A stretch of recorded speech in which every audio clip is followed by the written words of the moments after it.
Bonjour tout le monde, dans le cadre des cours de la thermochimie, on va voir le chapitre 1 qui parle du premier principe de la thermodynamique.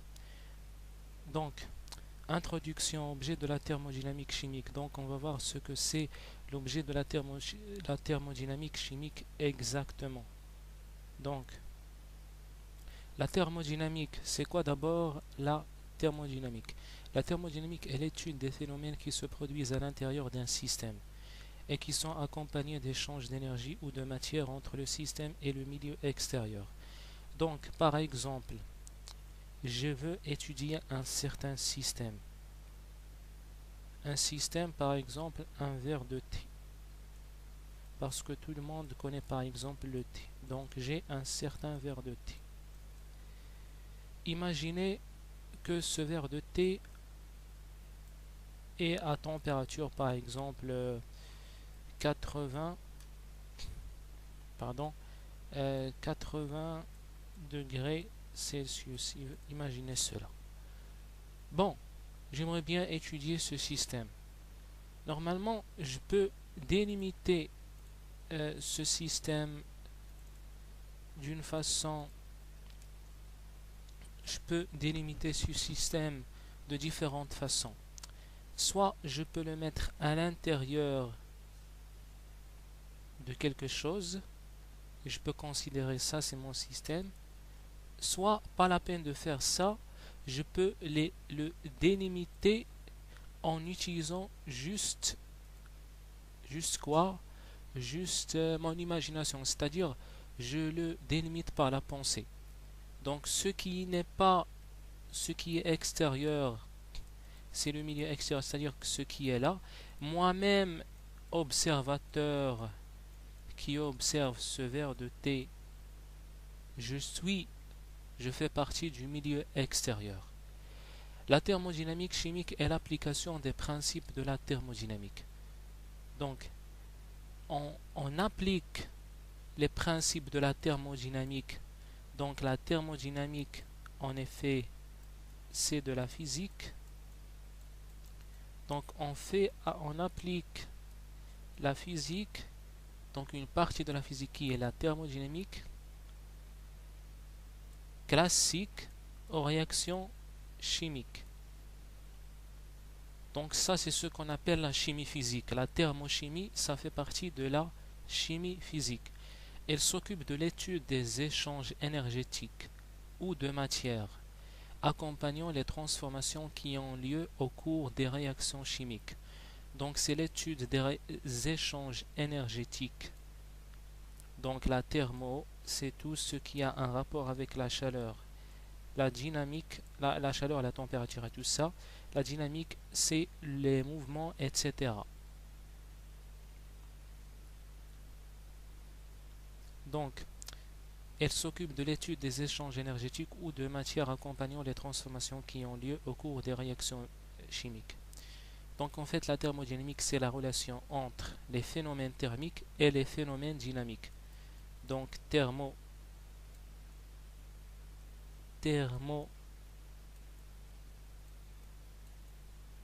donc thermique, c'est-à-dire que ce sont les phénomènes thermiques. Donc une remarque pardon pour cette écriture, c'est juste parce que j'écris avec la souris. Donc thermique, c'est les phénomènes thermiques et dynamique. En dynamique, ça vient tout simplement, ça vient d'où? Eh bien, ça vient en toute simplicité. Bon, ça veut dire que ce sont les phénomènes dynamiques en toute simplicité, tout ce qui est dynamique. Quelques notions de thermodynamique, système. Donc, qu'est-ce qu'un système? Le système est la partie de l'univers soumise à l'étude thermodynamique. L'entourage constitue le milieu extérieur. Bon, c'est-à-dire que j'ai mon système, je le délimite par une certaine frontière. Cette frontière peut être réelle ou peut être fictive. C'est-à-dire que je peux délimiter ce système par la pensée, juste par la pensée. Tout ce qui ne fait pas partie de ce système, c'est-à-dire que tout ce qui est extérieur de cette frontière imaginaire ou réelle, fait partie de ce qu'on appelle le milieu extérieur. Donc on a ici tout l'univers, donc, et le reste, bon, on a ici tout l'univers, donc tout ça c'est vraiment l'univers, toute cette feuille c'est l'univers, qui lis cela fait partie de l'univers, la terre fait partie de l'univers, le soleil tout fait partie de l'univers, mais le milieu extérieur ça dépend. Donc on a dit que, que ça c'est le milieu extérieur, mais l'univers c'est le milieu extérieur plus le système. Donc l'univers, il faut savoir que cet univers là-bas, l'univers égale milieu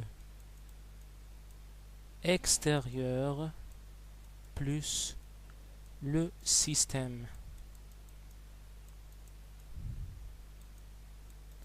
Ou tous les milieux extérieurs plus les systèmes considérés, parce qu'il se peut qu'une autre personne fait une autre étude.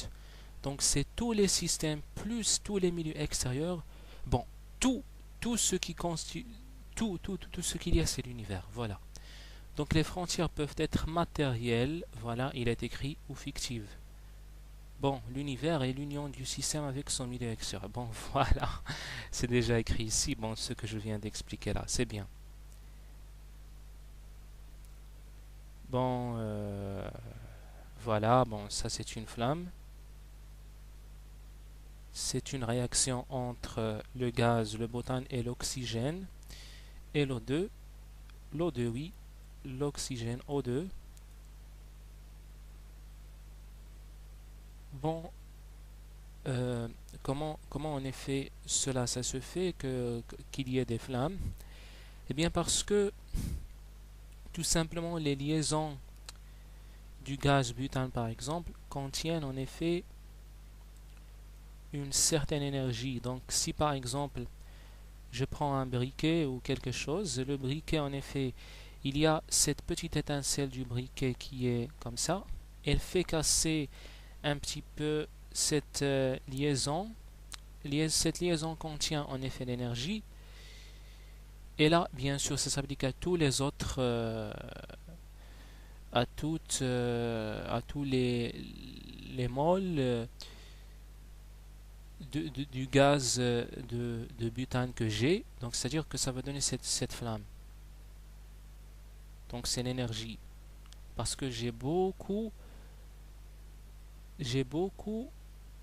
de gaz de butane. J'ai pas seulement ça, j'ai beaucoup de moles par exemple, je peux avoir beaucoup de moles. Bon, il existe plusieurs types de systèmes. Bon, on va parler maintenant de ce que c'est les types de systèmes et tout ça. Donc il y a un système ouvert, bon c'est tout simplement ouvert au monde. Non, un système ouvert. Échange de l'énergie et de la matière avec le milieu extérieur, c'est-à-dire bon, c'est un système ouvert comme son nom l'indique, c'est-à-dire il échange tout. Il échange de l'énergie plus la matière. Un système fermé. Pour ce qui concerne un système fermé, il échange uniquement de l'énergie avec le milieu extérieur, objet de notre étude. Bon, objet de l'étude qu'on va voir, c'est-à-dire on va étudier les systèmes qui sont fermés, c'est-à-dire on va s'intéresser à l'énergie.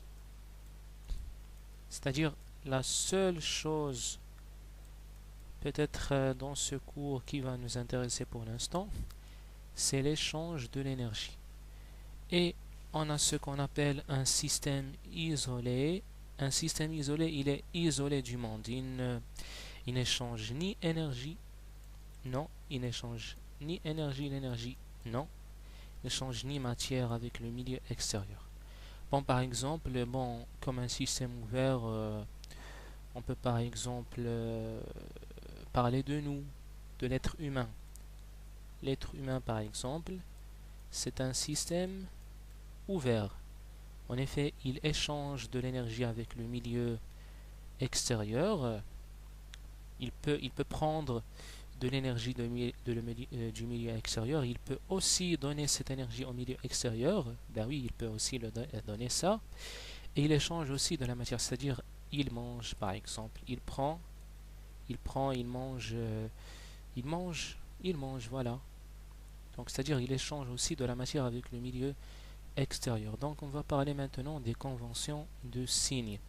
Donc les conventions de signes, avant de parler de conventions de signes, j'aimerais parler avec vous d'une chose qui est intéressante. Bon, cette chose est tout simplement la suivante, c'est que on va imaginer par exemple vous, une certaine personne, et qui a de l'argent. Donc cette personne qu'on va imaginer qui a par exemple de l'argent, si on donne à cette personne l'argent, si elle reçoit de l'argent, cet argent est compté de façon positive.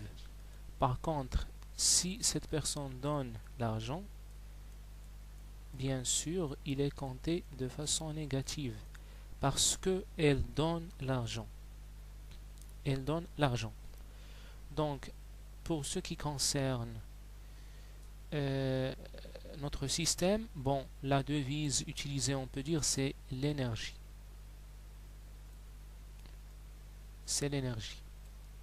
Donc, une quantité d'énergie reçue par le système, donc tout ce qui est reçu est compté positivement. C'est-à-dire que dans ce cas-là, l'énergie, elle est supérieure à zéro. Une quantité d'énergie fournie par le système, c'est-à-dire une quantité d'énergie qui est donnée par le système, est comptée toujours, toujours ce qui est donné, ce qui est fourni, se compte de façon, donc ce qui est fourni, il se compte de façon négative. Sont comptés négativement. Bon, dans ce cas-là, l'énergie, elle est inférieure à zéro. Faites le cas, dans ce cas-là, elle est supérieure à zéro. Donc, ici, on constate que, bon, on a ici notre système que vous voyez. Bon, si il reçoit de l'énergie, il va compter cette énergie de façon positive, comme vous voyez ici devant vous. Bon, il va recevoir cette énergie. S'il donne l'énergie, ça se compte de façon négative parce qu'il en donne, parce qu'il donne de l'énergie. B, petit b, état et variable d'état d'un système. Donc, l'état d'un système, bon, état, bon là on parle de état et variable d'état d'un système. L'état d'un système est défini à l'aide d'un certain nombre de grandeurs macroscopiques. Ces grandeurs sont macroscopiques. Bon, on étudie ici la thermodynamique classique. Bon, on utilise des grandeurs macroscopiques appelées variables thermodynamiques ou variables d'état ou grandeur d'état. Variables extensives. Donc, quand on parle de variables d'état, en effet, état, c'est tout simplement, bon, il se cache quelque chose. État égale état d'équilibre. État d'équilibre. État d'équilibre. État d'équilibre. Mais pour état d'équilibre thermodynamique, mais pour résumer les choses, pour ne pas à chaque fois dire état d'équilibre thermodynamique, on utilise tout simplement le mot état. L'état d'un système est défini à l'aide d'un certain nombre de grandeurs macroscopiques appelées variables thermodynamiques ou variables d'état ou grandeur d'état. Bon, on a les variables extensives. Je vais après parler de extensives et intensives. Donc par exemple le volume, le nombre de moles, la masse proportionnelle à la quantité de matière. Bon, pour l'instant, je ne vais pas parler de ce que c'est extensif, je vais parler d'état d'équilibre. Je vais continuer de parler d'état d'équilibre. Donc pour ce qui concerne le volume, par exemple, je ne peux pas dire j'ai un certain volume est égal à 25 litres, par exemple, et sans avoir un état d'équilibre, par exemple. Parce que au cours d'une certaine transformation, le volume il varie. Je peux pas parler. Il faut que le système il faut que la transformation s'arrête pour dire, pour parler d'état. Pour parler, je veux dire, de variable d'état. Bon, nombre de moles masse proportionnel à la quantité de matière. Par exemple, bon, maintenant je vais parler de variables extensives et intensives. Bon, on remarque pour ce qui concerne intensive, je vais d'abord parler de intensive en toute simplicité. Donc parce que ici intensive, il faut remarquer ce mot IN, plutôt ce IN.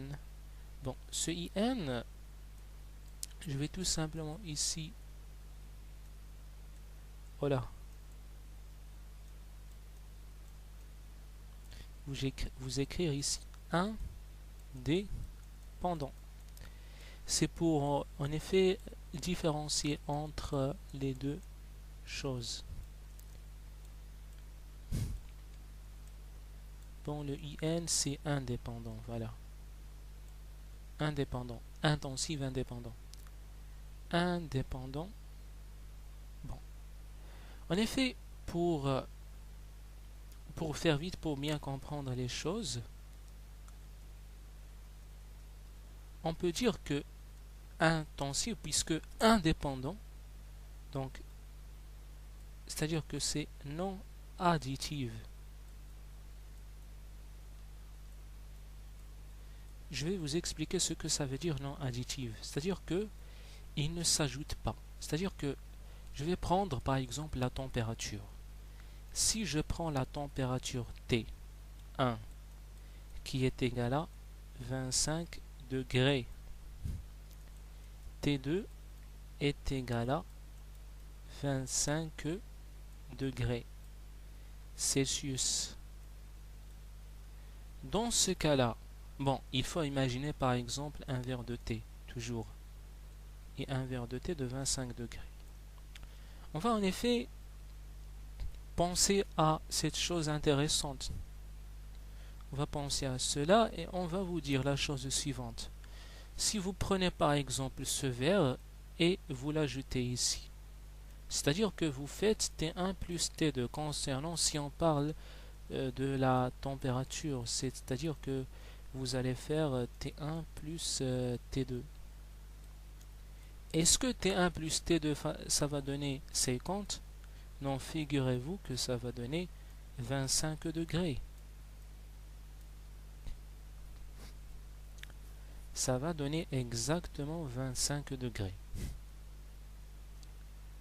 C'est ce que ça donne parce que la température n'est pas additive, elle est indépendante de la quantité de matière. Mais en effet, bon, vous pouvez utiliser la façon que j'utilise, non additive ou additive, parce que c'est plus intuitif à comprendre. C'est plus intuitif à comprendre le fait additive ou non additive. Ça, c'est non additif, c'est-à-dire que ça ne s'ajoute pas. Si ça s'ajoutait, en effet, on peut jouer avec les choses. C'est-à-dire que je peux obtenir facilement 1000 degrés Celsius si la température était additive. Et Dieu merci, parce que la température n'est pas additive. Sinon, il va sûrement y avoir une catastrophe, ça c'est sûr, hein.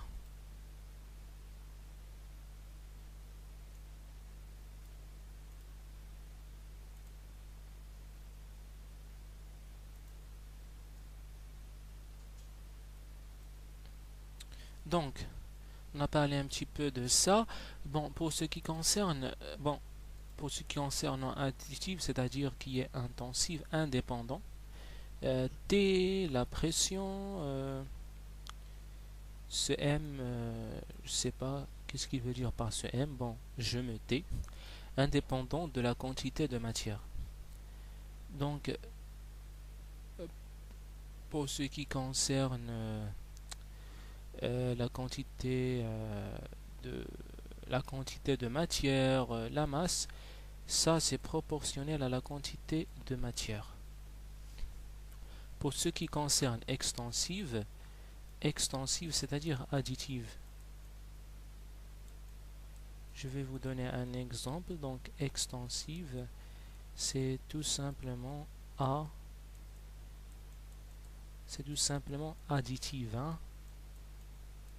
C'est additif, c'est-à-dire que ça s'ajoute. Les deux valeurs peuvent s'ajouter. On a le droit de faire cela.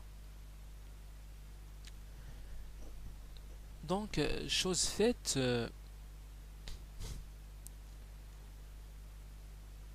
bon, je vais donner un exemple, c'est-à-dire notre verre de thé qui contient par exemple, je sais pas combien de litres. Bon, je vais dire que c'est 250 millilitres, voilà. Ou plutôt, je vais dire 100 millilitres, voilà. Un autre verre de thé contient 100 millilitres. Si je verse ce verre-là, eh bien, je vais avoir une certaine valeur qui est de 200 millilitres. Bon, c'est ça ce que ça veut dire additive et c'est ça ce que ça veut dire extensive. C'est-à-dire qu'elle, bon, proportionne à la quantité de matière, voilà. Un système est dans un état d'équilibre lorsque toutes les grandeurs d'état qui le définissent sont les mêmes en tout point du système et restent constantes au cours du temps.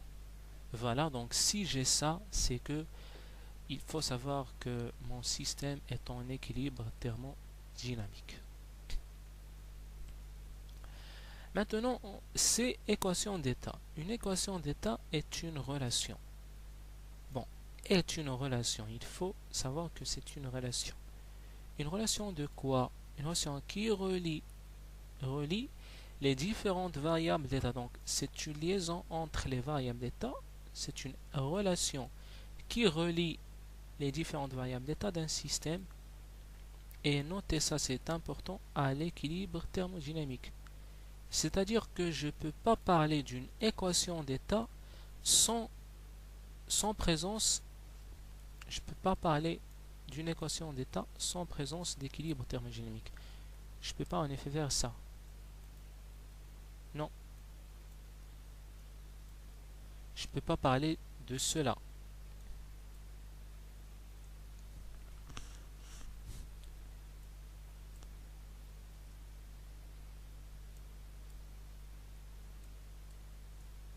Donc, exemple. Dans le cas où le système est un gaz parfait, bon, d'ailleurs, on ne va étudier que les gaz parfaits. Les gaz réels pour la première année, ça ne s'étudie pas. Et entre nous, peut-être même en deuxième année, bon, peut-être que ça ne s'étudie pas en deuxième année. Bon, dans le cas où le système est un gaz parfait, PV est égal à nRT. Il faut bien retenir cette relation-là. Des transformations. Une transformation thermodynamique est le passage d'un état d'équilibre à un autre par changement d'un ou plusieurs paramètres d'état.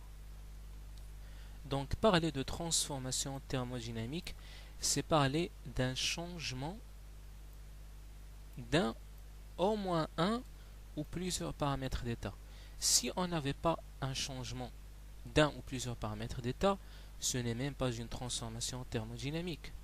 Mais bon, une transformation thermodynamique est le passage d'un état d'équilibre à un autre. C'est-à-dire j'ai un état d'équilibre 1 et je passe vers un état d'équilibre 2.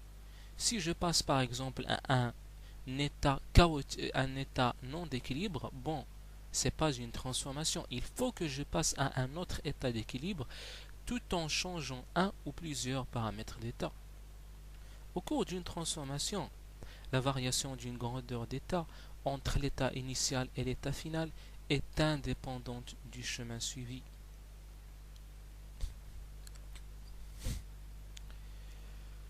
Bon, je vais expliquer cela.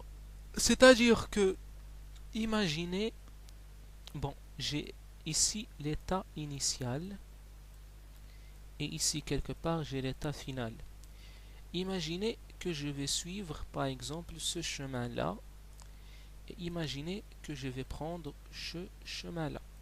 Ici par exemple j'ai un volume d'un litre, par exemple je prends la variable V, la grandeur d'état V, et l'état final, dans cet état final, V final est égal à par exemple 2 litres. Eh bien, figurez-vous, mesdames et messieurs, que dans ce cas-là, le VF, il va rester le même, que malgré que je prends ce chemin-là, ou ce chemin-là, ou ce chemin-là, ou ce chemin-là, il va rester le même. Ah oui, il va rester le même. N'importe quel chemin je peux prendre. Bon, c'est ça ce que ça veut dire. Au cours d'une transformation, la variation d'une grande d'état entre l'état initial et l'état final est indépendante du chemin suivi. On distingue deux types de transformation. Transformation réversible, c'est une transformation infiniment lente et permet de revenir à l'état final et permet de revenir de l'état final à l'état initial. Je vais expliquer ça. Transformation irréversible, c'est une transformation rapide, bon, sans retour à l'état initial, réaction chimique spontanée. Une transformation irréversible, vraiment, c'est pas forcément rapide. Elle peut être lente et être irréversible. Bon, je peux vous donner, bon, je peux vous dire ça, bien sûr. Elle peut aussi être lente. Et malgré qu'elle peut être lente, on ne peut pas faire un retour à l'état initial. Mais vraiment, je vais prendre parce que moi, j'ai pensé de façon réelle. Bon, on va dire ça, on va prendre cette définition. Bon, c'est une transformation rapide sans retour à l'état initial. Bon, dans le cas des réactions chimiques spontanées. Spontanées, c'est-à-dire spontané, ça se fait spontanément. C'est comme si je donne de l'argent, par exemple, je veux donner de l'argent et moi j'aime donner ça. Je le donne je veux le donner, donc je le donne de façon spontanée. Pour ce qui concerne transformation réversible, c'est une transformation idéale. Bon, c'est une transformation qui n'existe même pas dans la réalité. C'est ça. Bon, c'est une transformation infiniment lente. Pour s'approcher d'une transformation réversible, il faut que la transformation soit lente. Ça, on appelle quasi statique. Mais malgré qu'on fait une transformation infiniment lente dans la réalité, on ne pourra jamais avoir le cas d'une transformation réversible réelle qui se fait dans la réalité. Donc une transformation réversible, c'est juste, on l'imagine, c'est juste pour s'approcher de cette transformation. Parce que de point de vue énergétique, c'est bien. Parce que ça peut réduire les frottements, etc. Réduire les frottements, c'est réduire les pertes d'énergie. Donc ça, c'est bien pour nous. Transformation réversible, c'est une transformation infiniment lente et permet de revenir de l'état final à l'état initial. Je vais vous donner un exemple pour bien savoir qu'une transformation réversible n'existe pas. Mais c'est juste une étude pour s'approcher d'elle. Imaginez une personne qui a par exemple 20 ans. À l'état initial, il était un petit bébé qui pleurait par exemple. C'était juste un petit bébé, voilà. Il pleure tout le temps. Ah, bon voilà. Si dans la réalité existait de transformations réversibles, une personne de 20 ans peut revenir un bébé. Ben oui, parce que c'est réversible, hein. Mais dans la réalité, on ne peut pas. On ne peut pas. Une transformation réversible. Bon, en résumé, une transformation réversible peut, dans le cas d'une transformation réversible, on peut revenir en arrière, effectuer le chemin inverse. Dans le cas d'une transformation réversible, impossible de faire cela. Et entre nous, on va étudier des transformations réversibles. Une transformation réversible ou irréversible peut être isotherme. Bon, isotherme, bon, terme ça vient bon, de thermique. Bon, on parle de température là. Pour isotherme, c'est une transformation qui s'effectue à température constante. Isobar, vous avez ici le mot bar. Ça vous pense à la pression. Donc, iso, iso ça vient peut-être du mot grec, ça signifie égal, d'après ce dont je m'en souviens. Effectué à pression constante, parce que bon, je vous dis que bar ça vient de, bon, peut-être de pression. Bon, si isobar c'est à pression constante, bon, isocore c'est à volume constant, voilà. Il suffit juste de savoir ce que c'est une isobar pour savoir ce que c'est une isocore.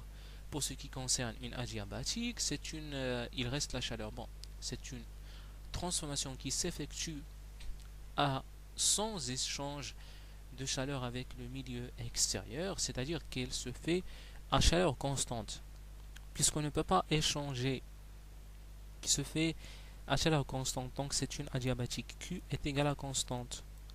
La chaleur c'est une constante dans le cas d'une adiabatique, sans échange de chaleur avec le milieu extérieur, puisque la chaleur reste au milieu intérieur et il n'y a pas d'échange, donc Q est égal à une constante. Cyclique ramène le système à son état initial. Par exemple, on prend un état initial, on part vers là, on part vers là, on part vers là, et on revient à l'état initial. Ça, par exemple, c'est cyclique. Infinitésimale, transformation dans les états d'équilibre initial et final sont infiniment proches. Bon, infinitésimale, par exemple, il y a un équilibre là, et il y a un état d'équilibre et un état final très proches. Les deux états d'équilibre initial et final sont très proches. Ça, c'est une transformation infinitésimale. L'énergie d'un système. Bon, l'énergie mesure. Que mesure l'énergie? L'énergie mesure tout simplement l'aptitude d'un système à fournir un effort. Bon, l'aptitude d'un système à fournir un effort. Je vais vous donner un exemple pour ce qui concerne les humains. Par exemple, quelqu'un qui veut faire un marathon perd beaucoup d'énergie. Pourquoi il perd beaucoup d'énergie? Parce qu'il fournit un effort colossal. Courir 40 km, c'est pas rien. Ça demande un grand effort. Donc, ça demande une grande énergie pour faire cela. Donc, un grand effort. L'énergie mesure l'aptitude d'un système à fournir un effort. Du point de vue thermodynamique, l'énergie, donc là, donc là, on a dit ça, et là, on va parler du point de vue thermodynamique. Qu'est-ce que dit la thermodynamique? Du point de vue thermodynamique, l'énergie est une mesure de la capacité d'un système à modifier son état en entraînant un mouvement, une chaleur ou un rayonnement électromagnétique. Bon, je répète. L'énergie est une mesure de la capacité d'un système à modifier son état en entraînant un mouvement, une chaleur ou un rayonnement électromagnétique. C'est-à-dire que j'ai par exemple un certain système, il peut modifier son état. Par exemple, il peut bouger ici. Il peut bouger ici et ça entraîne par exemple quelque chose. Par exemple, bon, ça c'est un mouvement.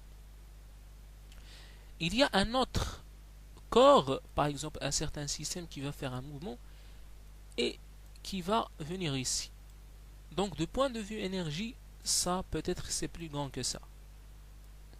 Il y a par exemple un autre système qui va se transformer tout en par exemple en rayonnant. Par exemple ici je peux dire des particules gamma.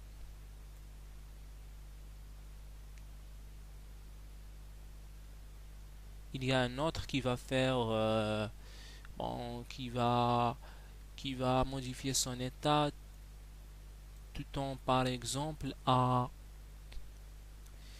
entraîner une certaine variation de chaleur ou quelque chose de ce genre-là. Donc en thermodynamique, l'énergie totale d'un système dépend de son mouvement. Il dépend de son mouvement, de sa position et sa nature propre. E total d'un système, c'est E potentiel plus l'énergie cinétique plus l'énergie interne. Bon, l'énergie potentielle, énergie que possède un système dans un champ de force. Je peux vous dire un exemple très simple. Imaginez un certain corps qui est par exemple qui est un certain corps qui est, comment dire ça,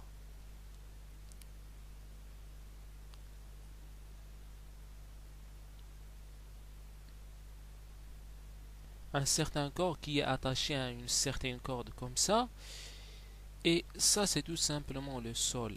On a ici H, et bien celui-là il a une certaine énergie potentielle qui est tout simplement mgh.